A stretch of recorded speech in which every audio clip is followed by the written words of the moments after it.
Welcome to Daily Timothy Time. My name is Carl Coates, and it's a privilege, pleasure, and an absolute joy to be with you once again with an open King James Bible today, Tuesday, the 22nd of July 2025. Folks, I'm coming to you from the Chicagoland area in Illinois in the United States of America. I'm at the Grace School of the Bible Family Summer Bible Conference. What a wonderful time of fellowship. If you want to listen to the messages, go to shorewoodbiblechurch.org. You'll see them live. You can watch them up there. Time-wise, yeah, they're all Central Standard Time, 9 in the morning, 10 in the morning, 11, 4 in the afternoon, and 7 in the evening are when the messages go out live. And you'll also be able to find them on Shorewood's YouTube channel and website afterward. Right, folks, we're in the book of Mark. Come with me to chapter 6, and we're going to pick up from verse 45 today. Mark chapter 6, verse 45. And straightway he constrained his disciples to get into the ship and to go to the other side before unto Bethsaida. And he sent away the people. And when he had sent them away, he departed into a mountain to pray. And when the even was come, the ship was in the midst of the sea, and he alone on the land. And he saw them toiling in rowing, for the wind was contrary unto them. And about the fourth watch of the night he cometh unto them, walking upon the sea, and would have passed by them. But when they saw him walking upon the sea, they supposed it had been a spirit, and cried out, for they all saw him, and were troubled. And immediately he talked with them, and said unto them, Be of good cheer, it is I, be not afraid.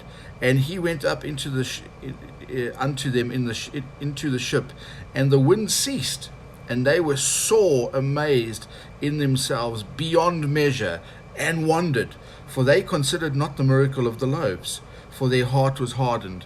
And when they had passed over, they came unto the land of Gennesaret, and drew to the shore. And when they were come out of the ship, straightway they knew him, and ran through that whole region round about, and began to carry about in beds those that were sick, where they heard he was.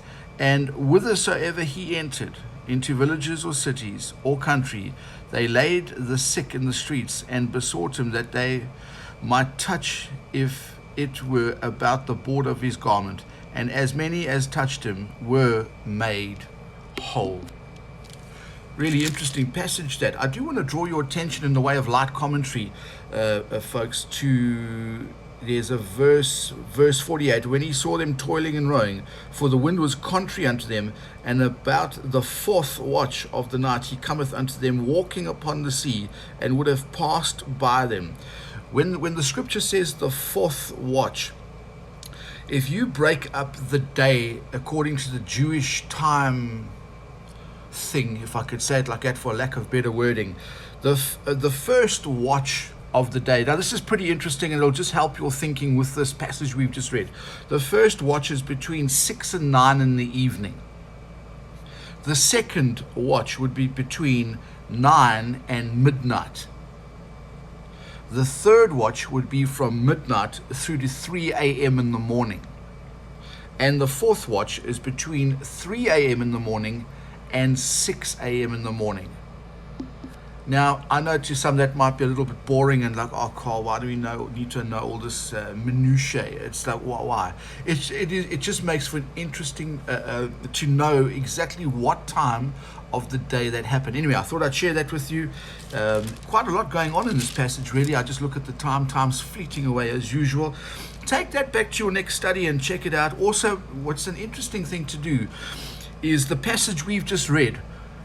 When you go to your own Bible study, try see if you can find the parallel passages in the other gospel accounts. That makes for an interesting study for someone that's learning how to compare verse with verse in the scripture. And remember, that's one of there's three ways to approach the Bible. Read it literally, compare scripture with scripture to get the meaning of the passage you've read, and thirdly, and most importantly, distinguish things that differ, which simply means rightly divide the word of truth. Anyway, time's up, folks. Wherever you are around the world, thank you for listening. Please share this on your socials, and remember to keep your sword sharp, soldier. Until we meet again tomorrow, if the Lord tarries, grace and peace to you. Maranatha.